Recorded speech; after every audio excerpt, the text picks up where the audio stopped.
It was break time at Crown Star University. The classroom was full of noise. Some students were eating, some were laughing, and others were taking pictures. But one boy sat alone at the back of the class. His name was David. David never talked. He never smiled. He always sat quietly, as if he didn't want anyone to notice him. But today, something changed. "Why does David always keep quiet?" one of the boys asked. Another student, a girl named Bella, turned to look at him. "Maybe he doesn't know how to speak." "He should say something today," someone else added. "Let's hear his voice." They all turned to David. "David, say something," Bella said gently. David looked up. His heart started beating fast. He didn't want to speak. He had a reason for staying silent. But they wouldn't stop. "Please," Bella begged, "just say hello." David took a deep breath. Slowly, he opened his mouth and said, "Hello." What happened next shocked everyone. The smile on Bella's face disappeared. Her eyes became wide. "What is that smell?" she shouted, covering her nose. One boy jumped out of his seat and ran to the door. Another opened the window and climbed out. "It's too much," someone cried. "My head is turning." In less than 1 minute, the classroom was empty. Everyone had run away. Only David sat there, alone. He slowly closed his mouth and looked down at his desk. It had happened again. This was not the first time people ran away from him.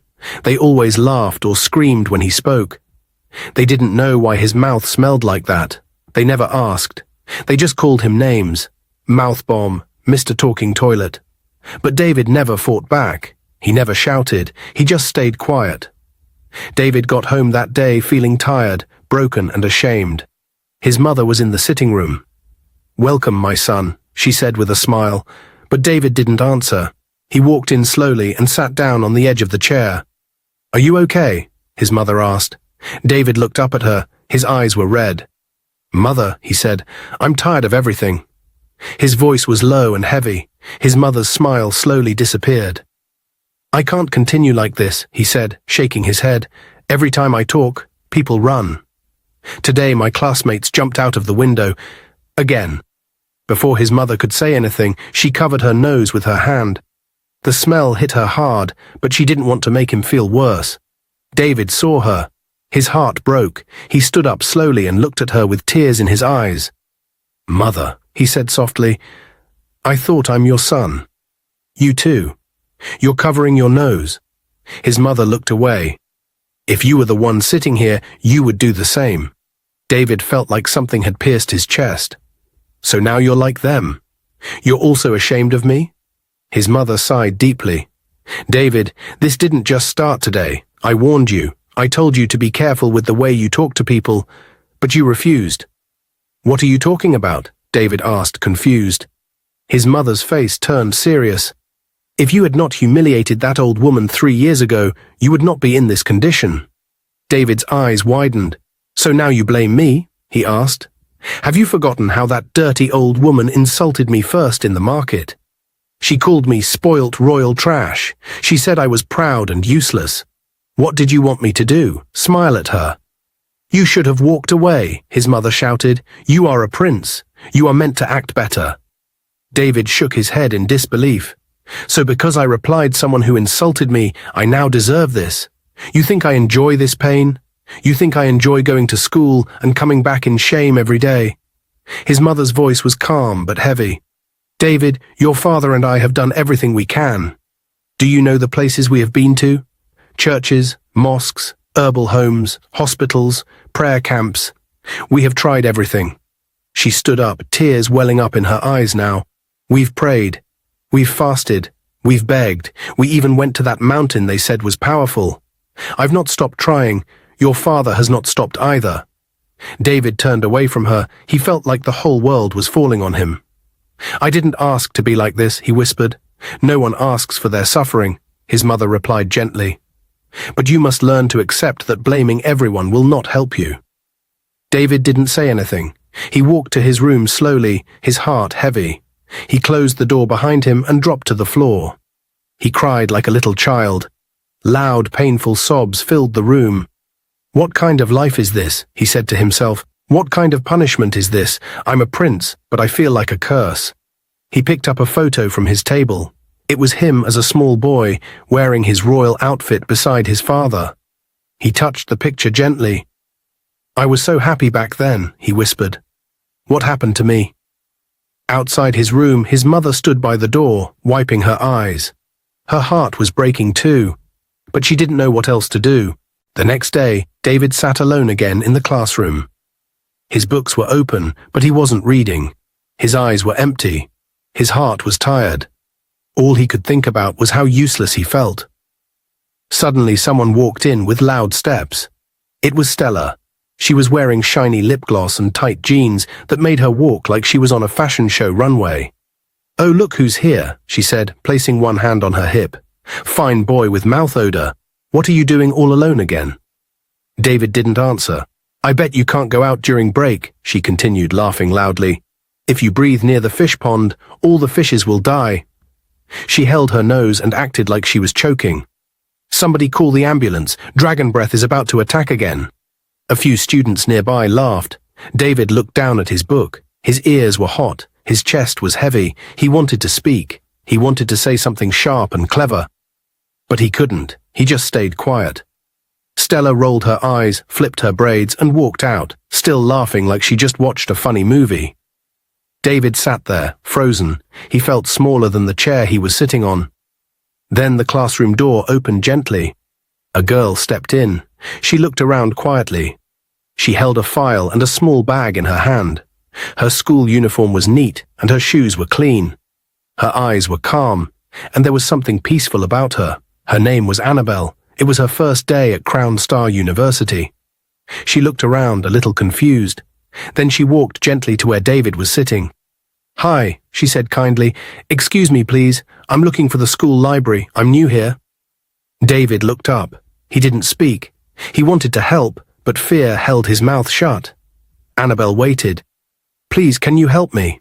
I just need directions." Still, David didn't say a word.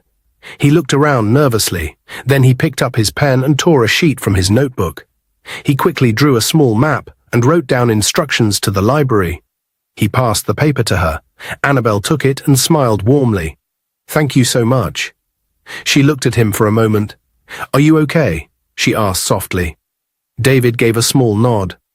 Annabelle nodded too. "All right, thank you again." She walked out of the classroom, holding the paper in her hand. But as she walked down the hallway, something stayed on her mind. Why didn't he talk? Was he shy? Was he sick? Or was he just sad? Annabelle walked down the school hallway, holding the paper David gave her. She looked at it again and smiled. The drawing was neat and the directions were clear. He didn't talk, she whispered to herself, but at least he helped. She turned the corner, still thinking about the quiet boy, when someone suddenly stood in front of her. "Hello, beautiful girl," the voice said. Annabelle looked up. It was a girl with long braids, long lashes, and a loud voice. She wore shiny earrings and chewed gum like it was a competition. "My name is Stella," she said with a bright smile. "I guess you're new here." Annabelle nodded politely. "Yes, I am. My name is Annabelle." "Wow, nice name. I love it," Stella said quickly. "Can we be friends, if you don't mind?" Annabelle smiled. "No problem." Stella linked her arm with Annabelle's like they had known each other forever. "Let me show you around. I know all the best spots in this school. You'll love it here." They began walking together, but then Stella looked at the piece of paper in Annabelle's hand. "Wait. Were you just coming out of that classroom?" she asked. "Yes," Annabelle replied. "I asked one of the students there for directions to the library." Stella raised her eyebrows. "Don't tell me you met that boy." Annabelle looked confused. "Which boy?" Stella leaned close and whispered like she was about to share the world's biggest secret. "The one that smells like a dead rat and burnt pepper. David." Annabelle blinked. "I'm sorry." "You didn't hear me," Stella said, louder now. "David, the boy that sits alone like a broken chair, tall, quiet, and cursed with the worst mouth odor in the history of the world." Annabelle was silent. She didn't know what to say. "Don't worry," Stella said, laughing and flipping her braids. "You'll get used to the stories. Nobody goes near him. The day he said good morning to one girl, she went to the clinic and said her brain was shaking." Annabelle's eyes widened. "Oh, no wonder he didn't talk to me." Stella clapped her hands. Aha! You see, he knew his breath would kill your kindness, so he kept quiet. Annabel looked down at the paper again. He seemed nice though, she said quietly. Stella stopped walking and looked at her like she just said she eats sand. Nice? My sister, run. Run for your life. That boy is just handsome for nothing. A fine face with a dangerous mouth. Even if they give me $1 billion, I will never marry him. Never. She waved her hand in the air like she was casting out a demon. God forbid. Do you want to faint every morning in your own house? Imagine waking up and hearing, "Good morning," and then boom, you're on the floor. Annabel couldn't help but giggle. Stella was dramatic, but she was also funny. I pity him though, Annabel said softly. Stella rolled her eyes. I don't. He brought it upon himself, I heard. They say he insulted one old woman years ago. Some say it was a curse. I say it's punishment. Annabel didn't know what to think. She just nodded. Anyway, Stella continued, let's go to the library, my new friend. I'll introduce you to the cool people. As they walked away together, Annabel looked back for a moment. She thought about the boy in the classroom, the one who didn't speak, the one who helped her without saying a word. Stella was still talking beside her, laughing and calling David all sorts of names. But Annabel stayed quiet, because deep down something told her. Maybe there was more to David's story. Maybe he didn't deserve what everyone was saying about him. David walked home slowly, kicking small stones on the road as he went. The sun had started to go down, but the heat in his chest was still burning. His heart was heavy. His legs felt weak. He had no more strength to hide his pain. As he opened the door to the house, he heard a voice from the living room. David, you're back, his father said. King Omorogbe, though now dressed in simple clothes, still carried the look of royalty. Tall, proud, and strong. His deep voice filled the room like thunder in the sky. But today that voice would be shaken. David walked in and sat down quietly. Good evening, Dad, he said. His father looked at him with kind eyes, but just as David opened his mouth to speak again, the king slowly brought his hand to his nose. He tried to do it gently, but David saw it. Another one, another person hiding from his breath. But this time it was his own father.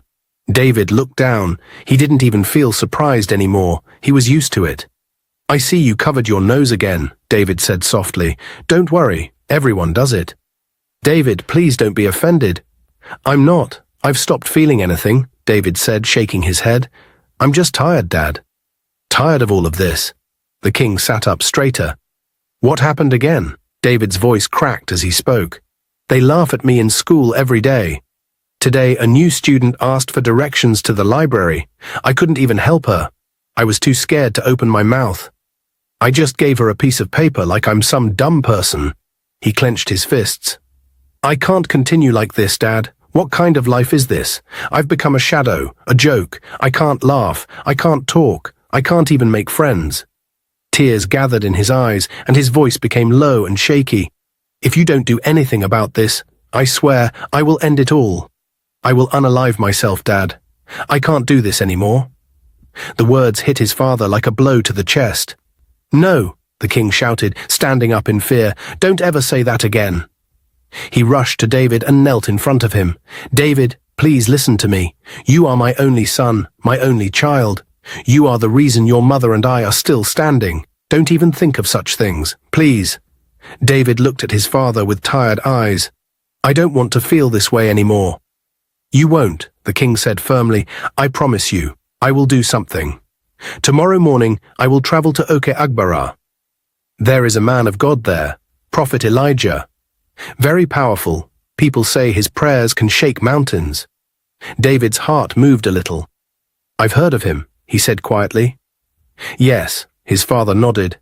He helped the governor's daughter. He even prayed for a woman who had been mad for 15 years, and she became normal in one day. I will go there. I will not come back until he agrees to see you. David wiped his tears slowly. Do you think he can help me? The king placed his hand on David's shoulder. I believe it with all my heart. Just go to school tomorrow, my son. Before you come back, good news will be waiting for you.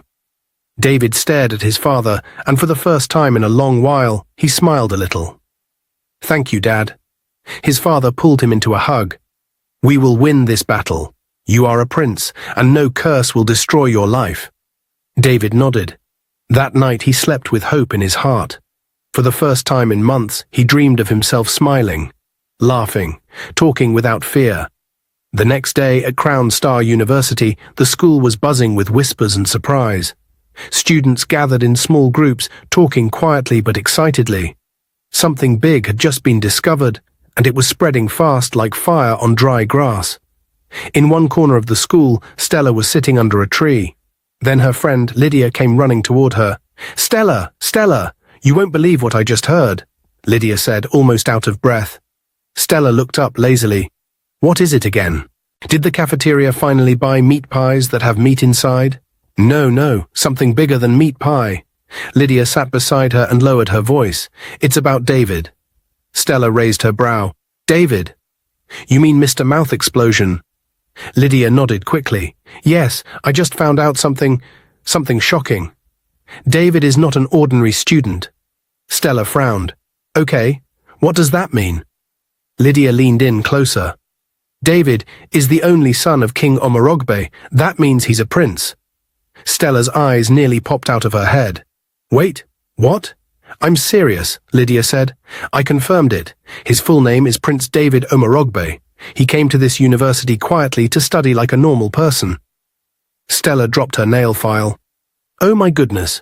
Yes," Lydia said, "and that's not all. He's the only child, which means, one day, he will become king." Stella jumped up, holding her chest like someone that just won a lottery. "That means he must be rich. I mean, his father is a king." "Which king is poor?" Lydia nodded. "Exactly." Stella began pacing. "It won't be bad if I become his girlfriend, and later his queen. I will wear gold. I will travel to Paris. I will snap pictures on a horse. I will—" She stopped suddenly and sighed. "Only problem is that mouth odor." Lydia held her nose dramatically. That one is something else." Stella rubbed her chin. "How will I cope? I can't faint every time he talks." Lydia laughed and said, "You can buy him a helmet." "A helmet?" Stella laughed. "Don't kill me." "I'm serious. Or better still, just buy him mouth spray. Or a mask. Yes, give him a face mask and tell him it's for fashion." Stella began smiling again. True. That boy is too handsome. His eyes, his skin, the way he walks. If not for that fire-breathing mouth, he's a dream." Lydia raised one brow. "But Stella, don't forget, you insulted him yesterday. You said very terrible things." Stella waved her hand. "Oh, please, leave that to me. Have you forgotten I'm the finest girl in this school? The most classy. The queen of fashion. Which man in this school can reject me? Even the lecturers admire me." "But what if David doesn't like you?" Lydia asked. Stella smiled proudly. "Don't worry," she said. "With my beauty, charm, and a small mouth spray, I'll win his heart. Soon you'll be calling me Queen Stella." They both laughed loudly. The school library was quiet, peaceful, and almost empty. Most students didn't like going there during break time, but for David, the library was his hiding place. No one laughed at him there, no one asked him to talk. It was the only place where silence felt safe. He sat at a table near the window, pretending to read a book. But his mind wasn't focused. His heart still carried the weight of everything happening in his life. Then he heard soft footsteps. He looked up, and there she was. Stella. David frowned a little. He could see it clearly. She was covering her nose with a handkerchief. He sighed and closed the book. "I know why you're here," he said quietly. "You came to laugh at me again. Don't worry, I'm used to it." Stella blinked. She didn't expect him to speak first. "No, David, I didn't come to laugh at you." He looked away and said nothing. Stella pulled out a chair and sat down across from him, still holding the handkerchief near her face. "I came to say I'm sorry," she said. David didn't respond. "I know I said a lot of hurtful things. I was rude and I behaved like a child. I didn't know you were going through so much." David looked at her slowly. "Now you know I'm a prince, so you're here to be nice." Stella opened her mouth, then closed it. "Yes and no. I mean, look, I won't lie, it surprised me. But even before I heard about that, I started feeling bad. You've never hurt anyone. You've always been quiet. I was just being foolish. David smiled a little but shook his head. You're still covering your nose. Stella quickly dropped her handkerchief. Sorry, it's just habit. He raised his eyebrows. She laughed awkwardly. Okay, fine. I'll be honest. Your mouth, it's strong, like very strong, but you're still a fine man. David looked at her. You were about to say it, weren't you? Say what? Mr. Mouth Odour. He said it with a sad smile. No, Stella said quickly. I didn't say that. You said it yourself. David laughed softly for the first time in a while. Wow, you're something else. I know, she said proudly, but seriously, can we be friends? Best friends even? David looked at her, unsure. I don't know. Please, Stella said gently, let's start again. Forget all those things I said. I'm sorry, David, really. He looked at her eyes. For once she wasn't joking or laughing. Her voice was soft. Her words sounded real. I'll think about it, he said. She smiled. I'll take that as a yes. David shook his head, still unsure whether to trust her. But a small part of him was happy. Happy that someone, even if strange and unexpected, wanted to be his friend. When David got home that evening, he walked in quietly, just like always. But this time, something was different. His father was standing by the door, smiling. My son, he said gently, come in. The man of God is here. He's waiting for you. David's eyes widened. You mean the prophet you told me about? Yes, the king nodded. He arrived this afternoon. He's in the prayer room now. Go in. Talk to him. He's expecting you. David dropped his bag, his heart beating fast. For the first time in a long while, he felt something inside. Hope. He walked slowly into the prayer room. Inside, the man of God sat calmly, dressed in simple white clothes. His beard was grey, and his eyes were full of peace and wisdom. He looked up as David entered and smiled warmly. Welcome, my son, the prophet said. David walked in and sat down quietly. Man of God, he began softly, please help me. I don't know what else to do. I've been laughed at, mocked, avoided and ashamed. I'm tired. My own voice feels like a curse. My breath chases people away. I feel like I don't belong anywhere. Tears filled his eyes as he lowered his head, but the man of God reached out and touched his shoulder gently. My son, he said, do not cry anymore. Your time of shame is over. David looked up slowly. You mean, there's a solution? Yes, the prophet said with a calm voice. But it is a strange one. David sat up, listening carefully. You were cursed by a woman you deeply wounded with your words. That curse grew from pain, but it can also be destroyed by love. David blinked. Love? Yes, the man of God said, this curse will disappear the day a woman who truly loves you, from her heart, kisses you passionately. Not a small kiss, not a fake one. A kiss of true love. That moment, the smell will leave your mouth forever. David was quiet for a while. His heart was beating fast. Then he asked, but what if I don't love her back? Will it still work? The man of God nodded slowly. Yes, it is not about your love. It's about hers. If she has real feelings for you, deep and pure, the curse will break. But if someone who does not truly love you kisses you, even if she pretends to, the curse will remain. It will never leave. David sat back, thinking hard. So, she has to love me for real? Yes, the prophet said gently. She must love your heart, not your crown, not your money, not your name. David closed his eyes and sighed. That will be hard to find. Maybe not, the man of God smiled. Sometimes the answer is already close. You just have to see it. David looked at him and said, Thank you, sir. The prophet patted his shoulder again. Be patient. Watch closely. Listen to your heart. The one who loves you may already be near. David stood up slowly, filled with new hope, yet unsure of what to do next. That night, David sat on his bed, thinking deeply. Could it be Stella? He asked himself. He remembered how she came to the library, said sorry, called him a fine man, and asked to be friends. But then he remembered all the times she laughed at him. Just yesterday, she told people his breath could kill fish. He frowned. "No," he whispered, "I don't like anything about that girl. She only came back because she found out I'm a prince. She doesn't love me. She loves the title." He sighed and looked up at the ceiling. "She's not the one. I'm sure of it." Then he turned off the light and quietly lay down to sleep. The next day at school, David sat on a bench near the flower garden behind the science block. It was one of the quietest places in the school, and he liked it there. As he stared at the trees, he heard a soft voice beside him. "Hi, David." He looked up. Annabelle. Her face looked calm and gentle, just like the first time he saw her. David gave a small smile but looked away quickly. He didn't want to open his mouth. "Say something," Annabelle said, taking a seat beside him. "I don't mind. I already know your story." David froze. His eyes slowly turned to her.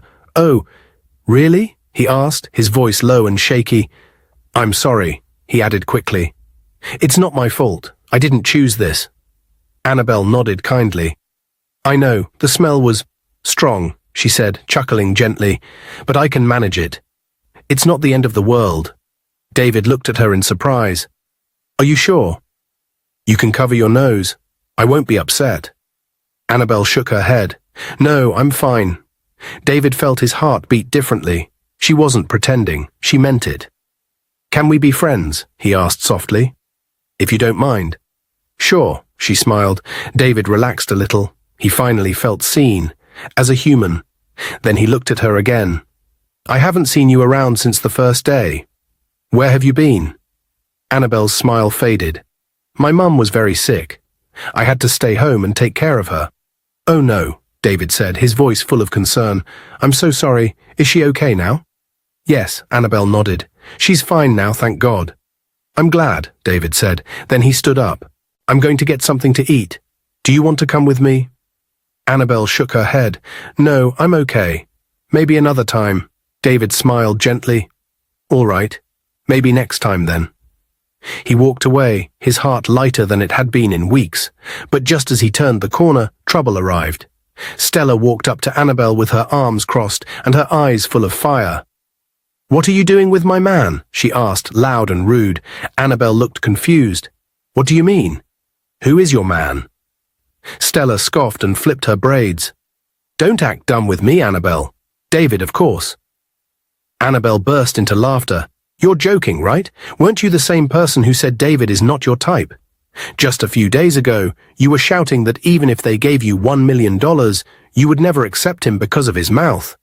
Stella's smile dropped. "Whatever. That was then." Annabelle stood up and faced her. "Now look how cheap you are.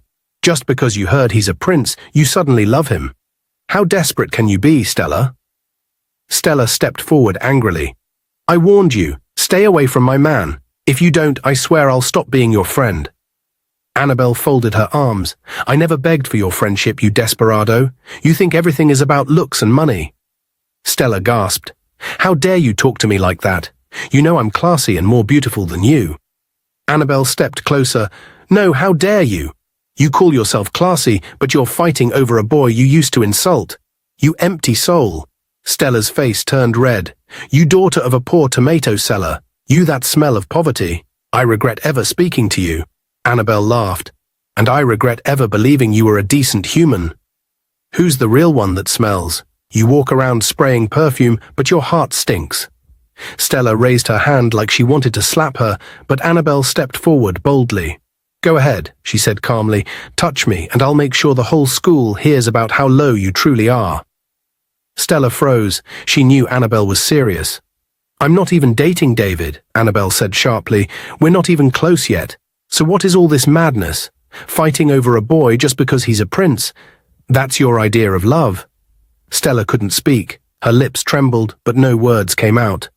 "You want a crown," Annabelle said, "but you have no heart to wear it." Then she walked away, her head high, leaving Stella standing there, defeated, speechless, and shaking with shame. David sat alone in the school restaurant. A plate of rice and chicken sat in front of him, but he wasn't eating. He was just stirring the food slowly with his spoon. His mind was still on his conversation with Annabelle. Her words, her calm voice, the way she smiled even when she said the smell was strong. It touched him deeply. No one had ever treated him like that before. He was still thinking about her when someone dragged the chair opposite him and sat down roughly. Stella. David looked up slowly. As expected, she was already holding a handkerchief near her nose. "Hi, David," she said, giving a forced smile. "We need to talk." David said nothing. She looked around quickly, then leaned in like she was about to share a dangerous secret. "I saw you with that girl," she said. David blinked. "What girl?"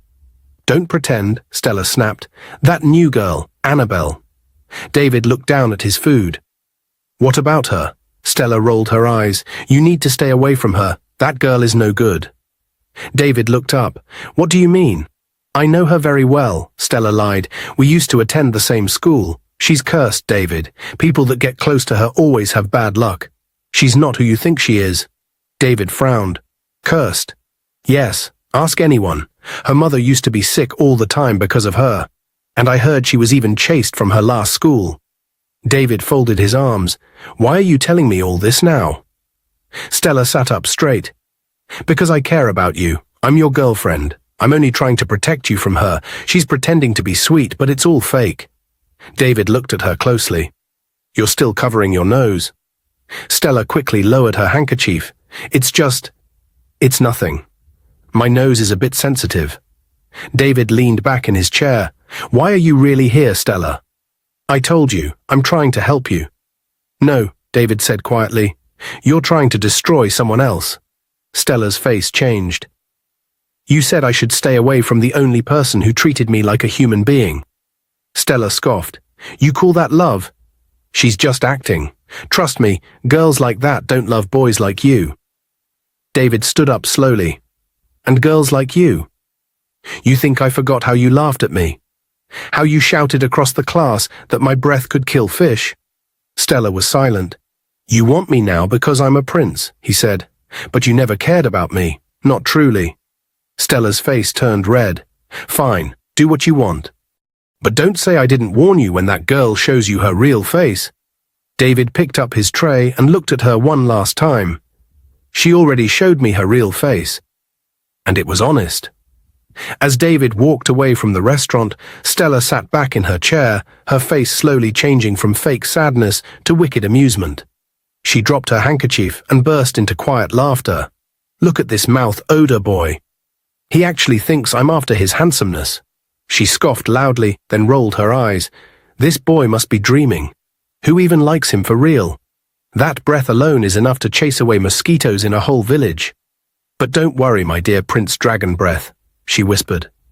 "By the time I'm done with you, you'll forget how to spell your own name.